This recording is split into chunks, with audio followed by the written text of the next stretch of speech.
clase desde este momento. Bien, buenos días. Vamos a continuar con los temas que habíamos estado tratando previamente. Hoy día sí vamos a ver un poco más de detalles del proceso fotosintético. Voy a proyectar la clase. Bueno, de aquí un poco para adelante habíamos estado hablando nosotros de los flujos de materia y energía. Nos centramos ahora en los flujos de energía. Al hablar de los flujos de energía, nos referimos principalmente a estas dos reacciones que aparecen acá, que es la respiración celular y la fotosíntesis. Recordar que nosotros nos vamos a centrar en la fotosíntesis, al menos en esta parte de los contenidos, y había una interrelación entre la fotosíntesis y la respiración celular, de modo que los productos de uno eran los reactantes de otra, y los reactantes de la otra eran los productos del uno. Y habíamos conversado este caso, la ecósfera, en donde se mantenía un ecosistema gracias a que siempre podía llegar nueva energía. Y después, bueno, definimos los productores, los consumidores. Los productores eran aquellos que eran capaces de fijar energía desde el sol. Vimos esta imagen donde se expresan los patrones de distribución de clorofila. Y habíamos llegado hasta acá, en donde veíamos la eficacia del sol como fuente energética para los productores. De esta imagen destacábamos el hecho de que es muy poca la energía que finalmente llega hasta la superficie terrestre, o que es utilizable en realidad por los productores, pero así todo, con lo poca que es, se produce una gran cantidad de materia orgánica cada año, 150 a 200 mil millones de toneladas de materia orgánica. Obviamente que esos son cálculos que están estimados en función de las tasas fotosintéticas y otras cosas, pero vemos que es muchísima la producción, muchísima. ¿Ya? Y hasta aquí estábamos, vamos a dar un par de datos más. Esto tiene que ver con esos ecosistemas que les había mencionado, en donde no son las plantas los que obtienen la energía. Son estos sistemas que se llaman quimiosintéticos, en donde hay ciertas reacciones químicas, acá no aparece, algunas bacterias que pueden romper las moléculas de sulfuro, por si acaso H2S, ¿ya? Ya, sulfuro de hidrógeno, capturan esa energía, porque recuerden que cada vez que se rompe un enlace, se libera energía, y una vez que rompen ese enlace y obtienen esa energía, generan un desecho, que es ácido sulfúrico en este caso, pero esa energía la utilizan para su propio funcionamiento. Ya les había mencionado yo que estos ecosistemas son muy locales, no pueden soportar una gran diversidad, porque son zonas bastante limitadas. Piensen aquí en las grietas de volcanes submarinos, o sea, allí tú podrías tener un poco de bacterias que están generando moléculas orgánicas. Y supongamos que a esas bacterias se las comen algún organismo filtrador. Ya, son tan pocas bacterias que probablemente con 2 o 3 organismos filtradores ahí cerca, este sistema ya se detiene, no alcanza a captar tanta energía. Sin embargo, es importante mencionarlo porque bueno, son otras formas de mantener también un ecosistema, por muy limitado que sea. Ahora bien, siguiendo en esa misma línea, eh, así como existen los llamados productores, también existen los consumidores. Tal como el nombre lo sugiere, los consumidores se llaman así porque necesitan consumir materia orgánica. No la pueden sintetizar ellos. Los productores pueden sintetizar ellos la materia orgánica. Ellos pueden producirla. Los consumidores no. Por lo tanto, un consumidor necesita de un productor. Y esto seguramente las vieron probablemente en básica, donde se hacían pirámides. ¿Ya? Y aquí ponían siempre en la base los llamados productores, ¿ya? Y sobre ella están los consumidores primarios, tal como acá lo dice, son aquellos que consumen plantas, es decir, estos organismos consumen de los que están abajo. Luego están los consumidores secundarios, que a su vez consumen de los consumidores primarios. Puede tener un consumidor terciario, y así sucesivamente, puedes tener varios. Y hay una categoría que está integrada en todas las demás, tenemos que ponerle aquí al ladito, que esos son los descomponedores. ¿Ya? Los descomponedores, tal como el nombre lo sugiere, son aquellos que descomponen la materia orgánica, ¿ya? Y obtienen beneficios de ella. Y descomponen tanto hojas de plantas como restos animales, y etcétera, etcétera. O sea, a ellos les da un poco lo mismo. Como el metal, ¿Cómo el metal? No lo entiendo. el óxido. No, en ese caso no. El óxido, ese es un fenómeno químico, ya de la corrosión.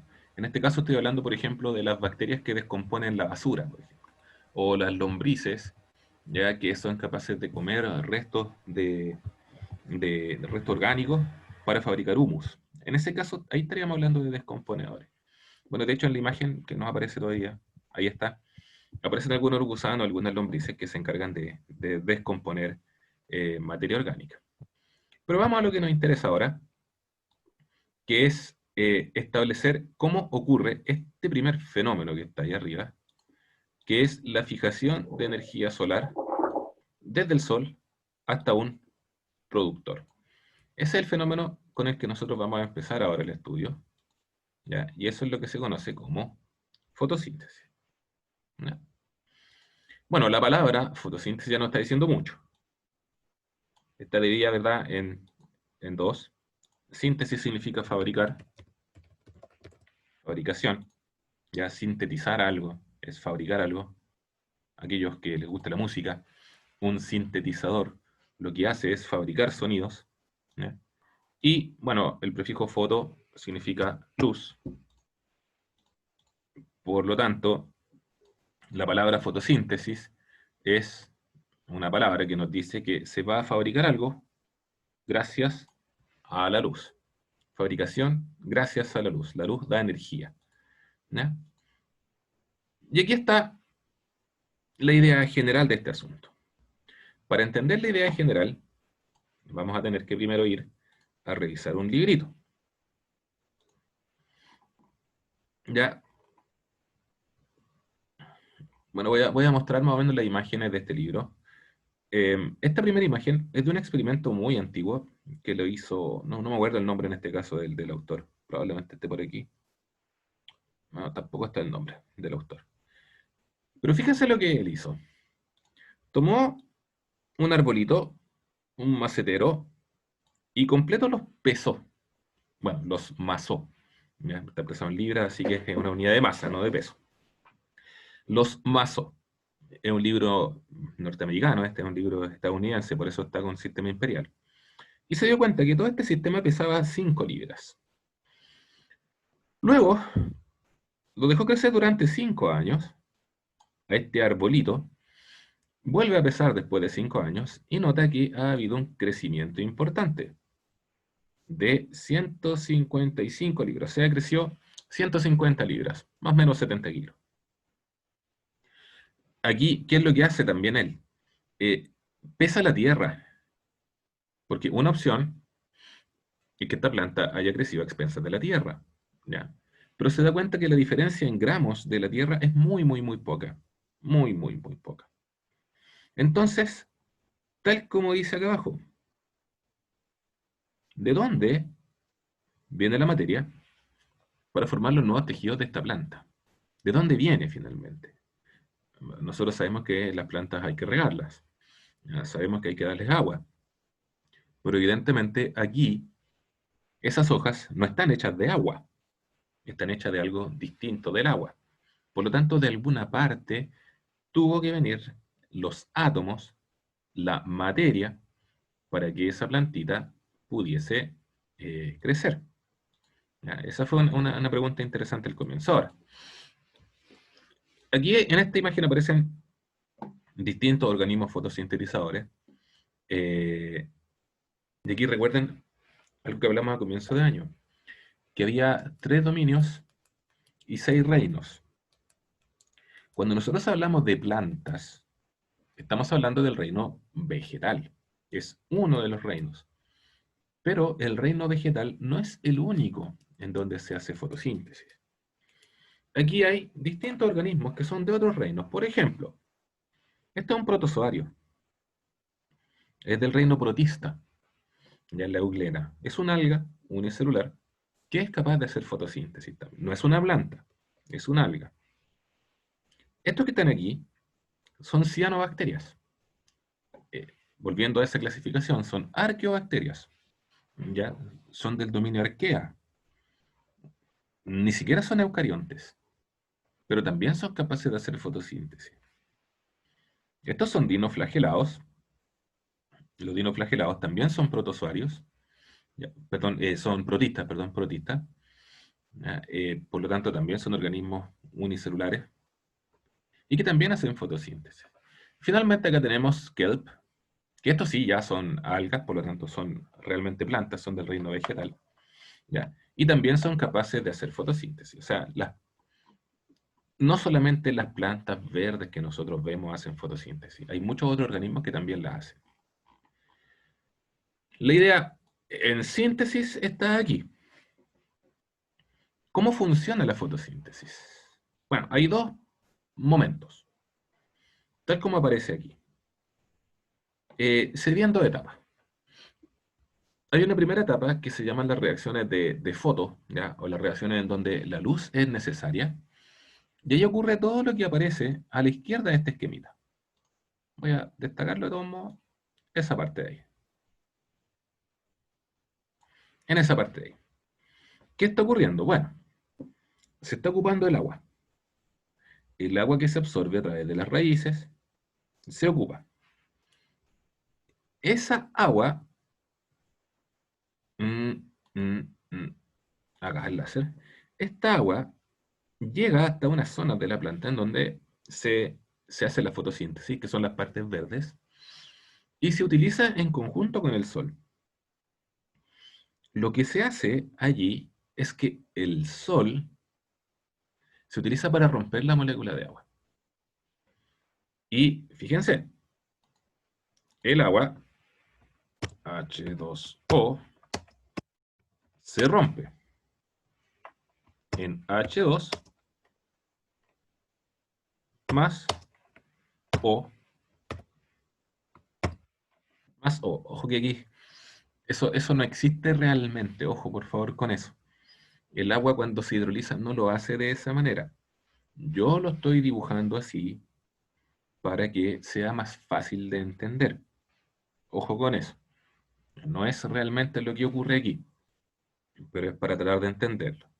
¿Y qué pasa con estos componentes? Bueno, ese que está ahí, el hidrógeno, se va aquí. Nos dice, energía usada para construir moléculas, ¿ya?, de azúcar. En realidad se va a un paso intermedio, se va un poco antes. Para ser honesto, se va a alguna parte por aquí, y aquí pasa por una serie de reacciones, hasta que después se utiliza para fabricar energía.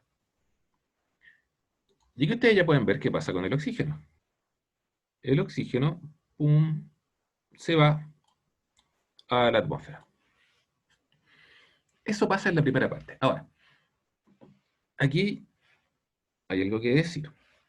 Muchas veces en básica, en enseñanza básica, se les dice que las plantas limpian el CO2, limpian el dióxido de carbono y lo transforman en oxígeno. Entonces, de alguna manera, nosotros pensamos, bueno, las plantas toman el CO2 y lo transforman en oxígeno. Ah, tiene sentido. Entonces la planta, más o menos, lo que está haciendo en realidad es romper esta molécula, libera el oxígeno y ese carbono lo ocupa para crecer. Tiene sentido. Sin embargo, no es real. El oxígeno que las plantas eliminan a la atmósfera durante la fotosíntesis viene del agua, no del CO2. ¿Ya? Ahora bien, en esta primera parte se rompe entonces la molécula de agua y se generan unas moléculas intermedias de alta energía. Ese es el negocio. Luego, esas moléculas de alta energía, en el fondo es como tener baterías cargadas, como cargar las pilas de algo, se utilizan en otro proceso, que son las reacciones llamadas de síntesis. En las reacciones de síntesis no importa la luz. Si hay luz, pueden ocurrir. Si no hay luz, también pueden ocurrir. Entonces, insisto, para la reacción de síntesis, da lo mismo si hay luz o no. Para la reacción para la fotoreacción, la luz es fundamental. Si no hay luz no pasa nada. De aquí viene una pregunta. ¿Las plantas en la noche producen oxígeno? Las plantas, cuando no hay luz, ¿producen oxígeno? No. No pueden hacerlo. Captaron antes. Simplemente no pueden hacerlo porque para poder entregar oxígeno las plantas necesitan luz. Y esa es una respuesta correcta. Ahora bien, en la fase de síntesis, ya en la segunda partecita, la fase de síntesis, se utiliza, como les decía, estas moléculas de alta energía y aquí sí se absorbe el CO2 desde la atmósfera, se combina con esa energía y se fabrican azúcares. ¿Ya? Eso sí es correcto.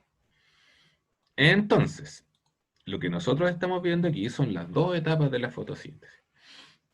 Una primera etapa, en donde se producen moléculas cargadas ¿ya? De energía y se libera oxígeno. Y una segunda etapa, en donde se toma el CO2 ¿ya? Y se sintetizan azúcares, se sintetizan moléculas orgánicas. Ahora, estos azúcares pueden ser utilizadas por la planta para producir estructuras de la planta. ¿Ya? Para producir celulosa, por ejemplo. Para producir las fibras que van a formar parte de la planta. O ese azúcar la pueden utilizar para fabricar frutos. ¿Ya? Esas azúcares las pueden utilizar para transformarlas en otro tipo de moléculas. Las pueden transformar en proteínas, las pueden transformar en aceites. Es decir, hay mecanismos que le permiten a las plantas, ya teniendo una molécula orgánica, fabricar cualquier otra. ¿Ya? Pueden hacerlo. Insisto, estas son las ideas viendo la generalidad de la fotosíntesis. Entonces aquí tenemos un poco la ecuación, nos dice el cuadro general, ¿verdad? Este gran dibujo. La luz del sol más el agua más el dióxido de carbono producen oxígeno más azúcar. ¿Ya? ¿Dónde? Y aquí tenemos que remitirnos a la anatomía de una planta. En una planta vamos a encontrar distintos tejidos. Uno de los tejidos importantes son las hojas. Aquí se está tomando una hoja de una planta y se está amplificando. Se hizo un corte y se ve en un microscopio. La parte de más arriba de la hojita, ¿ya? Normalmente hay una cutícula, hay un grupo de células especiales de la planta que pueden sintetizar algún tipo de cera, ¿ya? Para protegerla. Pero debajo están estas cositas que vemos acá. Nos dice que son células fotosintéticas. Esta es una célula, esa es otra célula y así. ¿Qué tienen esas células adentro? Bueno, cloroplastos. Muy bien. Casi. Y aquí está la idea. Y los cloroplastos tienen clorofila. Entonces, aquí tenemos una hoja, se saca una célula, esta es una célula vegetal, y dentro de una célula vegetal están estas estructuras que se llaman cloroplastos. Los cloroplastos son esos. ¿Ya? Son esos. Y en los cloroplastos, adentro, hay dos membranas. O sea, un cloroplasto es como una pastillita que en el interior tiene más membranas.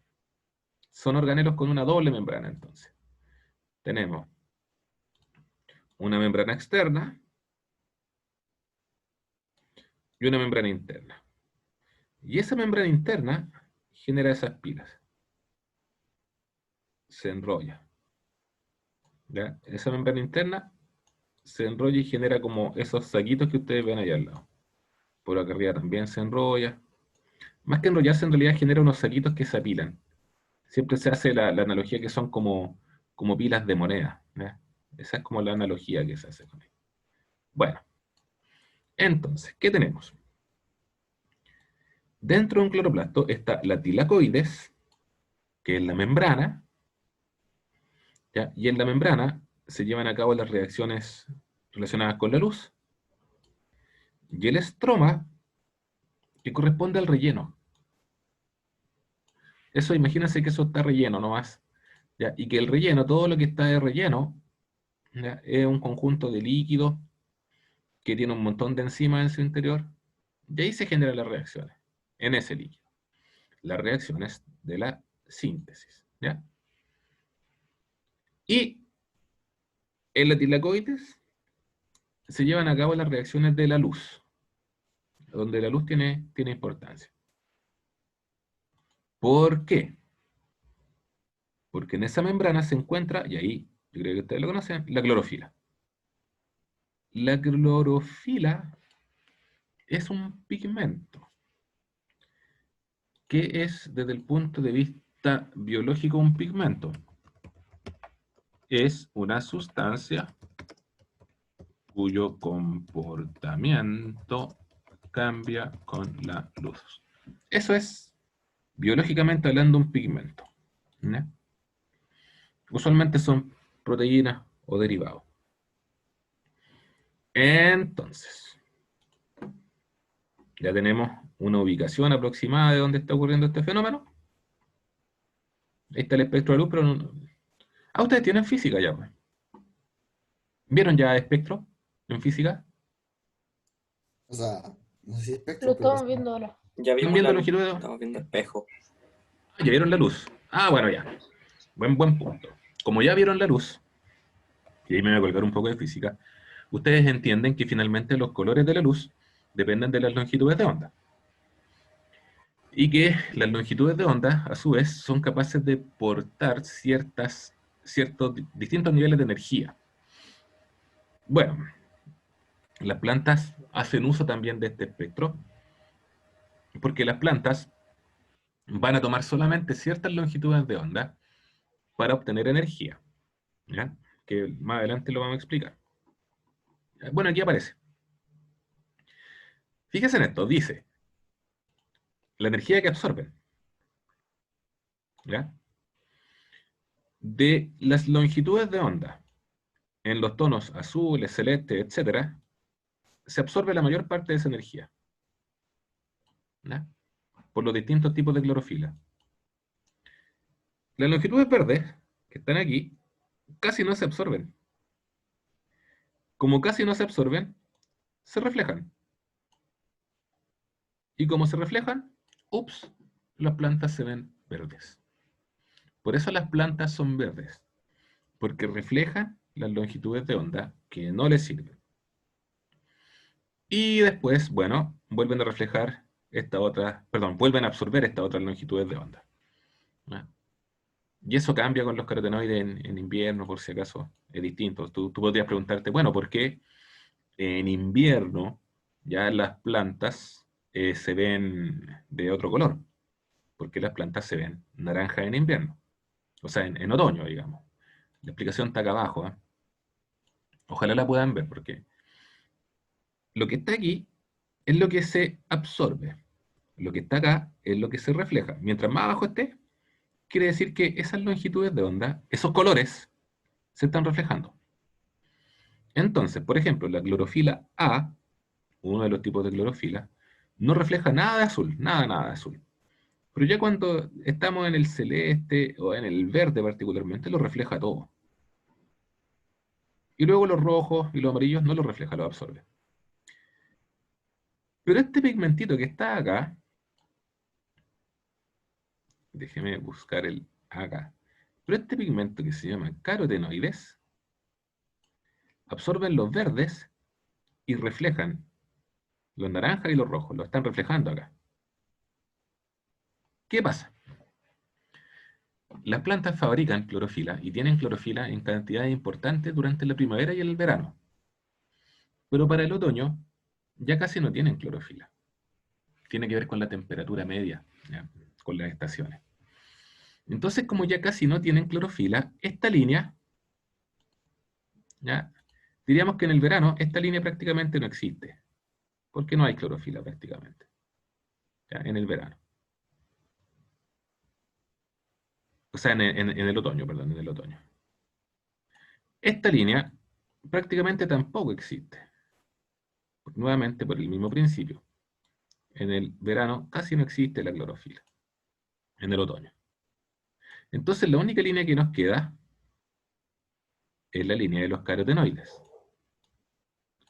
¿Y cuáles son los colores que reflejan los carotenoides? Reflejan esos colores. ¿De qué color se ven las hojas en otoño? Verde clarito, amarillo, rojo. ¿Por qué se ven de ese color en otoño? Porque al no haber clorofila, ¿ya? Se refleja la luz que no le sirve a los carotenoides. Esa es una explicación que tiene que ver con el espectro que podrían después conversarla con Mr. Fayán también. Aquí está la idea en todo caso. Más o menos la misma idea. Primavera, la luz que se absorbe, todos los colores, la luz que se refleja. En otoño, la luz que está incidiendo, la luz que se refleja. ¿Ya? ¿Por qué? Porque en el otoño la clorofila A y B, las moléculas de clorofila A y B se rompen, ¿ya? Y son almacenadas, o sea, no están activas. ¿Ya? Hasta aquí, muchachos. Muy complicado. Ojo que hay hartas cosas que estudiar. Ya, faltan, voy a seguir avanzando, nos quedan 10 minutos todavía, pero vamos a hacer una pausa. Hasta aquí, para que ordenen sus ideas, ¿ya? La fotosíntesis, en qué consiste, cuáles son las etapas, porque ahora vamos a tratar de explicarlo, la parte molecular, pero de un modo, de todas maneras, sencillo. De todas maneras, sencillo. A mí la parte que me costó era Ujú. la última parte, la de los clorofil. Sí, eso tienen que ver el video. La clase la estoy subiendo en el día ahora. ¿Ya? Terminado esto, yo creo que lo voy a subir de inmediato. Pero sí, tienes que revisarlo eso del espectro. Es importante destacarlo. Bueno, esto es lo mismo que hablamos recién, por si acaso. Solo que aquí lo que se hace es dividir lo que está pasando dentro de un cloroplasto. Es el mismo dibujo de hace un rato que aparecía en una plantita. ¿Ya? Hay una etapa que depende de la luz,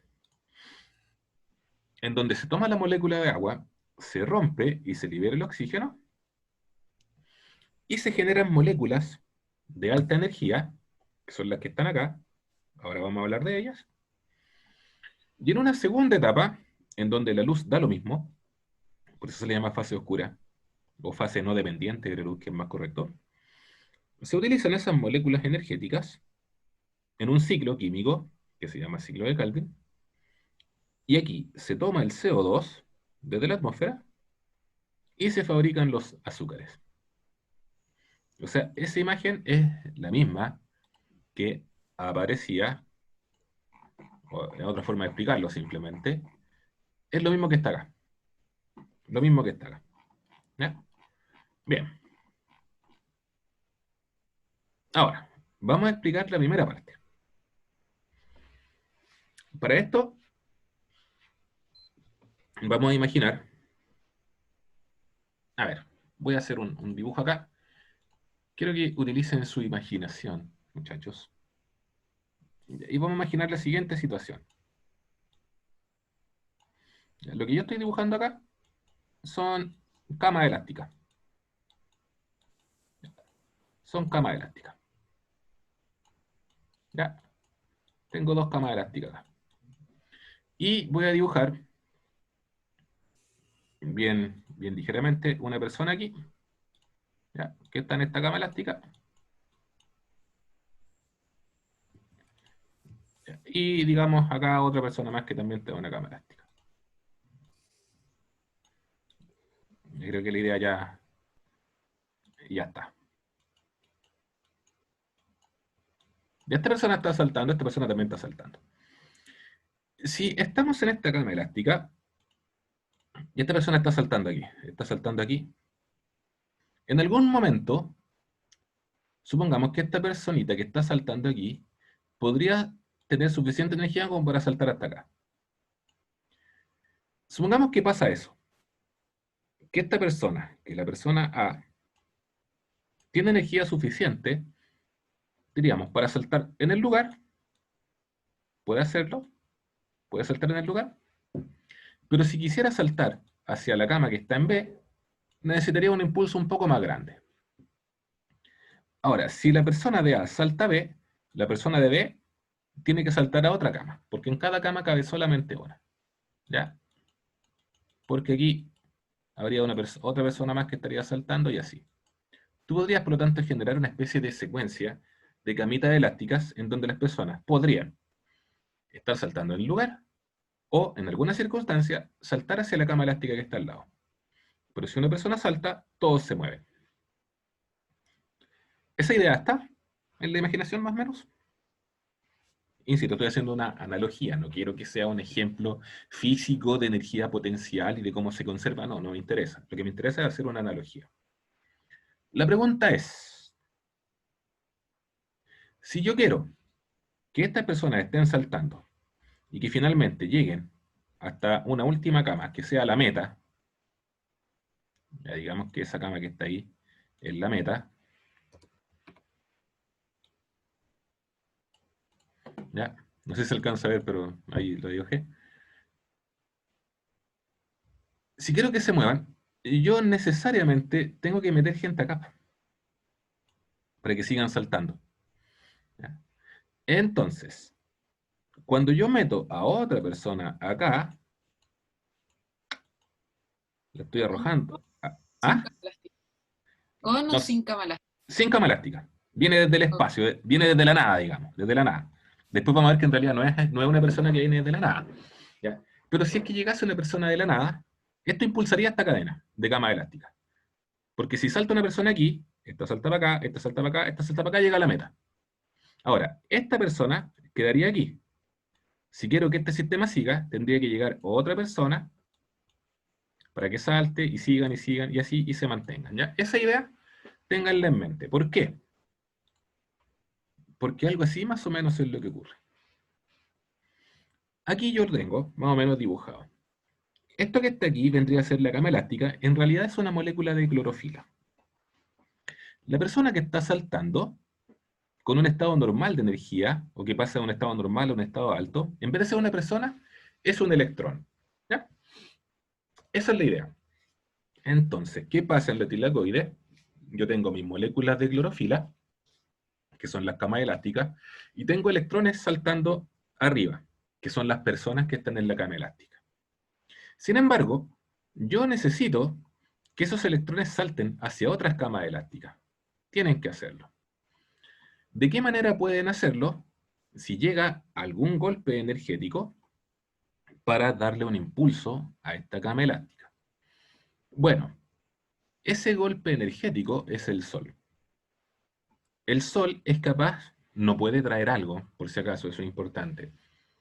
La luz no porta electrones. No, la luz no es capaz de portar electrones. En ese sentido, no es lo mismo que la persona que llega en el dibujo mío. Simplemente era una analogía, como les decía. Pero la luz es capaz de alterar la energía con la que estaba saltando la primera personita. ¿Ya? Es decir, la luz sería capaz de alterar la energía con la que está saltando este individuo. ¿Ya? Y en algún momento puede hacerlo saltar. Y ahí tiene que reemplazarse esta persona. Pero el reemplazo no viene de la luz. Vamos a ver enseguida de dónde viene. A lo mejor alguno ya puede inferir de dónde viene el reemplazo. ¿Ya? Ahora vamos para acá. Ya, y aquí yo creo que ya podrían tal vez ir infiriendo de dónde viene la persona que va a quedar saltando ahí. Acá está. Y aquí se explica. Yo sé que el esquema es medio raro, ¿ya? Bueno, aquí tengo varias camas saltarinas, los electrones están saltando, los electrones están saltando. Y fíjense, este electrón que estaba aquí saltó y se fue a otro lugar. No nos importa todavía que esto, no nos interesa. Se fue a otro lugar. Chuta, las camas saltarinas nos quedan sin un integrante. Nos está faltando una persona que está saltando ahí. Miren quién viene acá. El agua. ¿Qué pasa con el agua? ¡Pum! Se rompe. se liberan los protones, se va el oxígeno al ambiente, y esos electrones, ¡pum!, reemplazan aquí a la personita que faltaba. De esa manera se mantiene este sistema. Y el Sol puede hacer saltar a estos electrones hasta que finalmente uno de estos electrones se va y nuevamente viene el agua, ¡pum!, reemplaza el electrón que falta, reemplaza el electrón que falta. ¿Ya? Esa es la primera parte. ¿Ya? Entonces, fíjense en el esquema como es. Tengo mi lugar de camas saltarinas, con los electrones saltando alegremente en ellas. El Sol le entrega energía para que estos electrones salten aún más, saltan, saltan, saltan, pero hay un electrón que se va, y por lo tanto, como se va, este sistema se frenaría, se detendría, a no ser que ese electrón que se fue sea reemplazado por otro. Y efectivamente, en esa primera instancia, el agua se rompe y entrega el electrón que falta para que el sistema pueda seguir funcionando. En ese intertanto, se libera el oxígeno que se va a la atmósfera y estos electrones van a ser utilizados para producir energía. ¿Ya? Ahora, esta primera parte yo diría que es una de las más complicadas probablemente de entender. ¿Ya? Es lo que hay que entender aquí. Como les decía, no es que el Sol entregue un electrón para que esta cadena de camas saltarinas se mantenga. El Sol provee la energía para que el agua se pueda romper y entregar ese electrón que se fue a otro lugar. No se fue al más allá, por si acaso. Ese electrón se fue a un sistema que genera moléculas energéticas. Pero eso lo vamos a ver ya en la clase siguiente. ¿Ya? Bien, muchachos, recuerden que en la clase siguiente, al finalizar, tendremos un mini quiz, igual que el anterior, unas 5 preguntitas. La clase espero subirla hoy día mismo para que ojalá la puedan revisar. Que estén muy bien, muchachos. Que les vaya muy bien. Ok. Chao, muchachos. Chao. Chao, muchachos.